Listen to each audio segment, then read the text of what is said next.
Giannis Antetokounmpo always says that good teams don't lose 2 games in a row. It took a big fourth quarter effort, but the Bucks found a way, breaking down a crazy win in Dallas on today's show.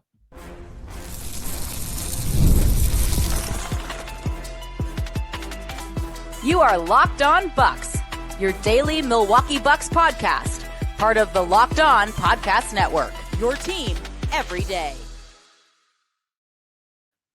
What it do? Welcome to Locked On Bucks, part of the Locked On Podcast Network. Now the #1 sports podcast network, your team every day. I'm Camille Davis, NBA analyst with the Locked On Network, co-host of the Technical Foul podcast. Appreciate you for tuning in and making Locked On Bucks your first listen every single day. We are free and available wherever you get your podcast, as well as on YouTube. And today's episode is brought to you by Game Time. Download the Game Time app, create an account, and use the code Locked On NBA for $20 off of your first purchase. Running solo today, and let me tell y'all, give y'all a little how the sausage is made here. It is very, very late. I watched that Packers-Eagles game, had to do my Packers content for the Pack a Day podcast. Make sure I go and check that out over there because we ain't going to rehash a loss over here. Not when the Bucks found a way to win. I'm glad I ain't going to talk about that loss right now. I'm going to talk about a win, a Bucks win, 116-114 over the Mavericks in the game where you had Giannis go off for 30 points, 8 rebounds, 6 assists. You had Kyle Kuzma as the second leading scorer in this game for the Bucks, 26 points, 5 boards, 2 assists for him. And then you had 4 other players in double digit scoring. You had Myles Turner with 14 points. You had AJ Green and Ryan Rollins and Bobby Portis all with 13 points in this game. And Giannis was the engine for that fourth quarter comeback. But as mentioned, he got some big contributions down the stretch from some other teammates who we're going to highlight today throughout the show, plus some unfortunate injury news for the Bucks that we have to discuss. But first, we're going to focus at the end, and that's with the fourth quarter comeback and Giannis's performance throughout it all, to be honest with you, because that fourth quarter comeback was stressful. Before the comeback part, the fourth quarter just got off to a stressful start. Like, you see the quarter start, you see Giannis come out, 2 turnovers off top, and you're just like, ooh, boy, this look a little tough. Thankfully, the Mavericks are still really bad offensively. They're bad offensively, but I give them credit on defense. They were playing some defense today in Dallas, and that makes sense. Like, coming into the game, the Mavericks were ranked 29th in offensive rating. They were ranked 5th in defensive rating. So everything hasn't been broken in Dallas.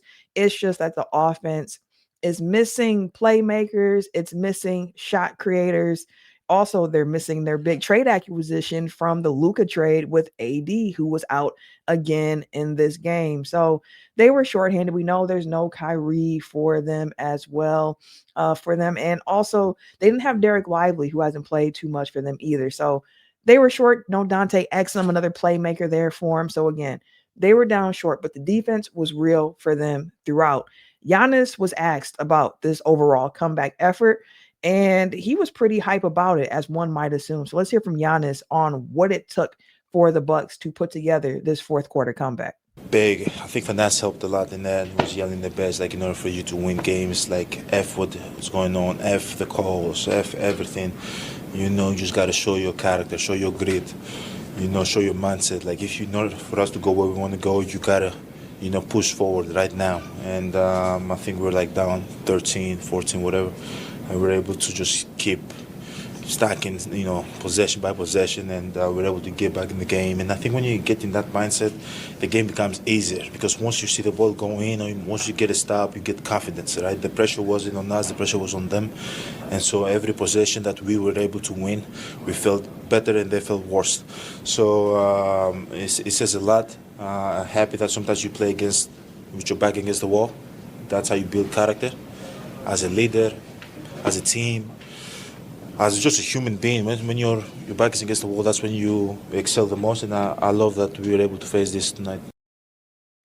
I love the spin on this for the team and taking that message from this game, because you might look at the records alone and be like, the Bucks should handedly beat this Mavericks team, but it's the second night of a back-to-back. And if the Bucks were playing someone who had a more lethal offense than the Mavericks, might not be a game that the Bucks walk out of there with a win in. But hey, you can only play who's in front of you. And on this particular set of a back-to-back, they got the Mavericks, and it required perseverance. It required execution, which was something that they failed at yesterday against the Rockets down the stretch. The execution was better for the Bucks. Not perfect, but better and good enough to get them a win. Like, the Bucks were outscored by the Mavericks for the first 3 quarters.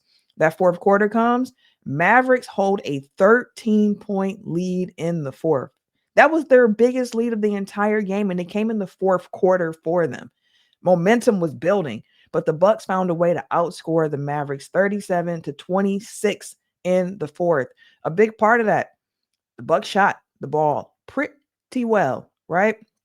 14 of 26 from the field, 54% in the fourth, including going 5 of 9 from 3.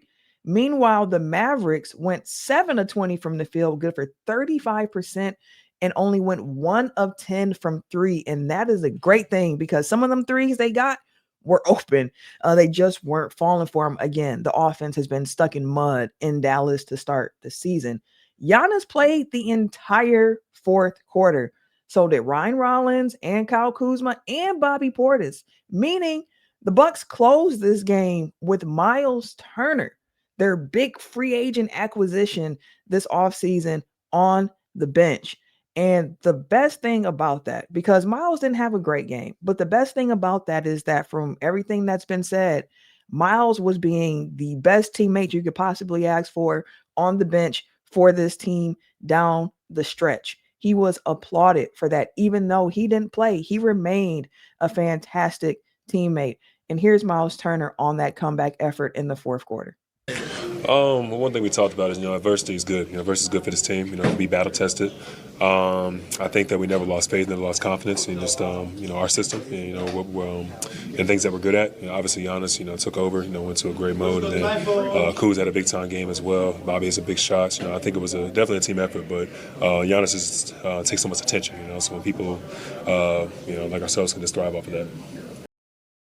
Aside, if y'all not watching on YouTube, or if you didn't see like the tunnel entrance for Myles Turner and what he came to the game in, he was definitely feeling Texas. Okay, he knew the assignment. He was feeling very, very Texas in this game. But again, it took a lot. He mentioned it started with Giannis. Giannis had 15 points heading into the fourth quarter, and then he scored 15 points in the fourth quarter, including a personal 7-0 run that gave the Bucks the lead. It was a spot in the game here where the Bucks were down 2. Kuz went for a layup, but he was blocked at the rim. Luckily, Giannis was right there to clean it up, puts it back up. Bucks are tied 102 with the Mavericks. Then Giannis comes back down, takes a dribble, kind of looks, pulls up for the 3 and cashes it. 105-102, Bucks lead. You had Giannis looking at the bench, pointing at Jason Kidd, making a point of like, you told me not to shoot them when you was here. Look at me now. Look at me now. Then it was a play right after that 3 where it was like 3 bodies under the rim, and Giannis still found a way to finish through contact, pushing that score to 108-102 with like a little under 5 minutes to go. Now, clearly from the final score, if you did not even see the game, you can tell, well, got a little close from there. And it did. Giannis took a 3 at the end that one could say was pretty questionable in the moment. Cooper Flag goes down and scores the other way, which led you to be in this position here where it comes down to free throws, because the Bucks have a 3-point lead down the stretch. Giannis fouls PJ Washington on the 3-point attempt. He makes that first one, misses the second, and then intentionally missed the third, but they weren't able to get the board and have another shot at it. So the Bucks walk out there with victory. But the thing with Giannis, seeing him really turn it on in the fourth was such a drastic difference from how he started the game. And I want to have a little bit more focus on the way Giannis decided to attack this game in particular. Saw something different than what we saw in Houston. Plus, Got to talk about what Kyle Kuzma brought to the table, what Ryan Rollins brought to the table, and also a few other guys whose names might not be in the headlines because of what those other three names did, but played crucial roles in the game. So we'll talk about all of that and more when we come back. But first, a word from our friends over at FanDuel because the NBA is back and there is no better place to get in on the action than FanDuel, the official sports betting partner of the NBA. Even if you missed the start of the game or you just want to ride the hot hand, FanDuel has live bets on everything from who will score next to fourth quarter comebacks. Plus, you can even combine your live bets into a same game parlay for a shot at an even bigger payout. It keeps every single game exciting, especially when your team's the one that's making that late push. Right now, FanDuel is giving new customers $300 in bonus bets when your first $5 bet wins. So head to fanduel.com to sign up and play your game with FanDuel, the official sports betting partner of the NBA.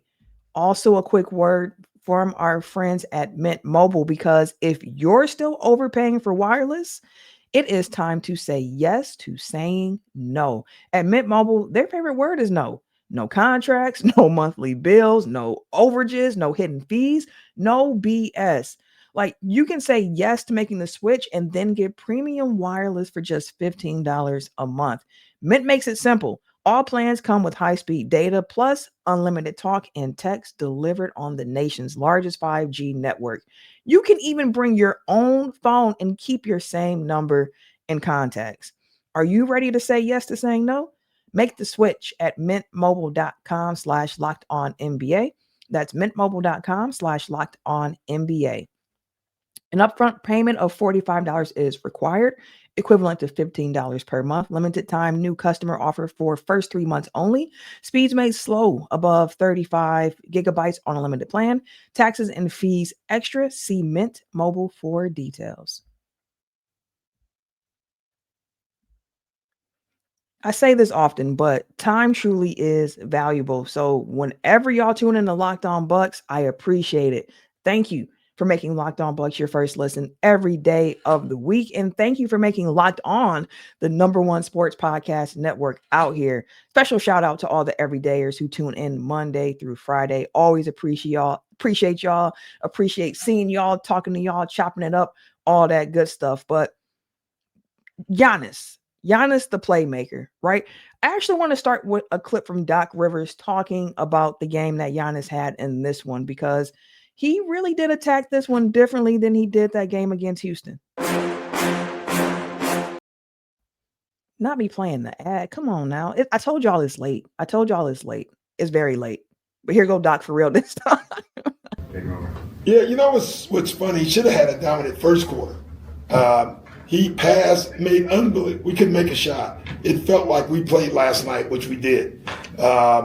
And then he started doing it the same way in the second half, in the fourth quarter, but he was scoring and making. Then we made shots. The three ball saved the game for us, and it was from Giannis passing. Yeah, Giannis was being very active. I was surprised that he didn't even score in the first quarter. He was very pointed about getting his teammates involved early in the game. You saw him in moves that looked like he was going to take a jumper, a mid-range shot, even some fadeaways where it's a fake shot attempt and a pass to try to get someone open. And he was hitting some dimes to people. Myles Turner in particular caught a few of them. AJ Green early on before he started knocking them down. And the Bucks just weren't able to connect on those shots. It happens. Second quarter comes and you see Giannis really start to kind of push it a little bit. But it wasn't until that fourth quarter where you really saw that switch flip in Giannis and his aggressiveness, his ability to really convert for the team. Like Giannis is somebody coming into the game, averaging almost 34 points a game and averaging like 19 shot attempts per game. He only took 4 shot attempts the entire first half. And all of those came in the second quarter. He finished, though, with 18 field goal attempts. So he was right under what his season average has been. Big for Giannis to be able to use his gravity to create not only for himself, but for others. Because in Houston, he only had 3 assists.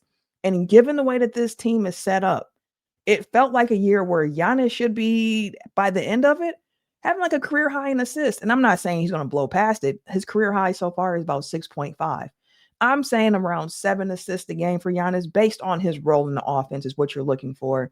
And in this game against the Dallas Mavericks, he came out there with 6 assists, like 6-7 assists a game. That's what I'm looking for from Giannis. But you also got some big contributions from guys like Kyle Kuzma, Ryan Rollins. And Kuz is where I want to start because he had a season high 26 points tonight. Doc Rivers spoke glowingly about Kyle Kuzma after this game. Kuz has been great. Like, he was the hero tonight in so many ways, not just on offense, but on defense as well. He's been so good for us. I don't know if I can be happier for a player because he came in last year, kind of lost his way, and now he's playing like the Kuz we know. It was a tough year for Kyle Kuzma last season. We saw it especially come playoff time where teams ignored him completely whenever the Bucks were on offense, and he just looked a little bit rattled under the spotlight. We had a lot of conversations this offseason about what does the most optimized version of Kyle Kuzma look like, and it looks quite a bit like the version of Kyle Kuzma that we're seeing now. I think the biggest thing from Kyle in this game, no turnovers. He hasn't had any turnovers in the last 3 games. He's actually somebody who I wanted to bring up after the Houston game, but there was just so many other things to talk about. I didn't give him his due credit for what he did defensively there. And you saw that same energy tonight against the Mavericks, plus Kuz making some big shots down the stretch for the Bucks. There was a part in the third quarter where I believe he went on a personal 7-0 or 8-0 run, kind of keeping the score close during the stretch where the offense was really stagnant for the Bucks. And recently, post-game, Kuz mentioned, I think it might have been after the Chicago game, that he understands that defense is the way that he's going to get more minutes, and he wants more minutes. He was very clear that he wants to be on the floor, and he is willing to do what it takes to be on the floor. Good game from Kuz, had to call him out. Good game for Ryan Rollins, had to call him out in this one too. Not only the 13 points, because that's big. You know what he brings to you defensively as well. But even bigger than that, 8 assists. Ryan Rollins led the team in assists tonight. Only 1 turnover. 1 turnover, 8 assists. You love to see that from a Ryan Rollins in this game. A young player that is really still finding his NBA legs, getting used to playing with different attention thrown at him now after making a little bit of a name for himself, at least amongst the scouting reports. And Rilo came up big at the end with the layup that gave the Bucks the lead that they would not relinquish. And I'm not sure how many dudes even take that layup. That's something that Doc Rivers mentioned when talking about what we saw from Ryan Rollins down the stretch. Layup. Big. I mean, that's the point I'd say about Ryan. He had it, but a lot of people wouldn't take that. You know, you can see the gap. Half the guys in the league, he took it. He didn't have any hesitation in what he wanted to do. That's what makes him good. That is what makes him good. And Ryan Rollins puts in the work. He talked about that himself when thinking about and reflecting on that layup that he took to give the Bucks the lead there at the end. Yeah, I mean, all the shots that I shoot, I work on. So if I get a shot that I feel like I can make and it's a lane for me, I'm going to just go take it. I'm not hesitating. I'm not thinking of it. When I'm aggressive, I think that's when our team is playing the best because everybody feeds off that. It kind of takes away from Giannis a little bit. So just me being aggressive, knowing my shots and getting to my spots. He's not wrong about that. That's kind of what this Bucks offense is predicated on, right? Having guys that can touch paint and create looks for other guys. And for Ryan Rollins to be able to have stepped up the offensive game overall, not just with the scoring, but also with the playmaking, for a guy that's been talked about as a combo guard, not much of a playmaker. You need someone else for that. If you can get a level of playmaking from Ryan Rollins where he's feeding other guys and he's taking care of the ball, that's a winning formula. And he also talked a little bit about his personal growth as a player. Just getting more comfortable is the main part, I think. The game slowing down for me as you play more. I mean, the best teacher is just reps. So I feel like with that, just reading the game more, the game slowing down to me, so I understand what he's saying to me more and why he's saying what he's saying. And just that back and forth communication, it's growing, it's getting better for sure. I know. It comes in time. It comes in time. It comes in reps. It comes in opportunity. Some days it's going to look great. Some days it might be a little rough, but you have to be able to have the opportunity to learn through it. That's what you're seeing from Ryan Rollins, and it's so big for a Bucks team, especially given the injury to Kevin Porter Jr. I cannot stress enough how big it is to see Rollins taking that step when the Bucks really need him, because there was going to be so much dependent on from Kevin Porter Jr. this season, and to get injured in the first quarter of the first game, it was a lot put on Rollins' shoulders right away, and hasn't always carried it flawlessly, but he's carried it in a way that's encouraging and where you want to continue to see more. So shout out to Ryan Rollins for the game tonight in Dallas. Shout out to Bobby Portis too. I mentioned he was one of the guys that played the entire fourth quarter. He is why Myles Turner was on the bench. He tied a team high, plus 13 in the plus minus stats, and everybody don't care about plus minus. I get it. I understand why. But if that is your cup of tea, Bobby was looking good tonight. He hit 2 big threes in the fourth quarter for the Bucks there down the stretch too. Just solid play from Bobby after some rough outings. Also, good to see AJ Green knocking down some threes. He started 0 for 2, I believe, in this game, but finished 4-8. Also, rebounding from AJ Green. Rebounding was a big problem last night against Houston, as we mentioned. He finished with a season high 5 boards tonight. 5 boards doesn't knock your socks off or anything like that. But when a guy normally averages about 2 rebounds a game and you're on a team where rebounding is it's needed, we'll put it that way. It's needed. When you can get that little boost from a guard, you take it. You take it. AJ Green over the last 2 games was shooting 3 of 13 from 3, 23%. He was 1 of 5 versus Houston. He was 2 of 8 versus Chicago. So to see him knock down 4 of 8 tonight felt pretty good. Hopefully that momentum can carry over for AJ Green, because shooters just got to shoot. Now, we do have some unfortunate injury news to talk about. Hit the Bucks today. Well, technically yesterday, because as I said, it is late. On the 10th, we heard news about Taurean Prince, a guy who plays at a position where there were already some question marks for the Bucks. So the latest on the Bucks losing a key wing player right after this.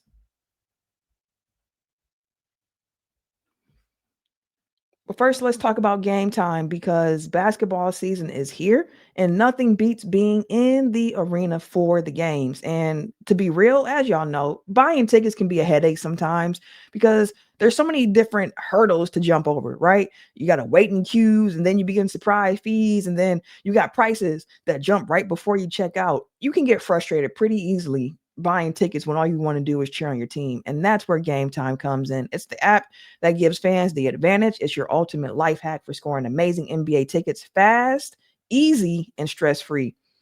I love Game Time because I can continue to ball out on a budget while using their site. There are no hidden fees at checkout. What you see is what you pay. You can even find NBA tickets for under $25. Really hard to beat that. So take the guesswork out of buying NBA tickets with Game Time. Download the Game Time app, create an account, and use the code Locked On NBA for $20 off your first purchase. Terms apply. That's code LOCKEDONNBA for $20 off. Swipe, tap, ticket, go. This episode is also brought to you by Robinhood. Your ambition just met its match with Robinhood. You play for the win, and not just on game day, every day, locking in on every opening, beating your PR, beating it again. Channel that drive into your money. Robinhood puts you in control of your money. Trade stocks and EFTs, options, futures, and crypto all on one platform. You can now build and execute your own trades from a desktop with Robinhood Legends advanced tools, or take advantage of the new Robinhood strategies with a tailored portfolio managed by a team of experts. You expect more from yourself. Expect more from your money. Get started today at robinhood.com/yourmoney. Again, that's robinhood.com/yourmoney. Your money, your move.